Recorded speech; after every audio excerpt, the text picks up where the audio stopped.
आज की इस वीडियो में आपको बताने वाला हूँ कि जद्दा एयरपोर्ट पे 70 नए ई गेट्स खुल गए जो एआई के तौर पे मतलब काम करेगा और आपका बोर्डिंग चेक इन सब कुछ मतलब ऑनलाइन होगा उसी ई गेट के थ्रू। आपका पासपोर्ट स्कैन होगा और आपका सामान भी चेक इन होगा।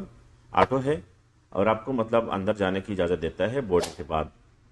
ये एयरपोर्ट में मतलब मुसाफिरों को क्या कर दिया, 70 गेट इसलिए लगाया है कि रश कम हो जाए और कतारें ख़त्म हो जाए और ऑटोमेटिक हर बंदा बोर्डिंग ले ले और सामान का चेक इन करके जहाज़ के मतलब जो इंतज़ारगाह है वहाँ पे मतलब आसानी से पहुँच जाए।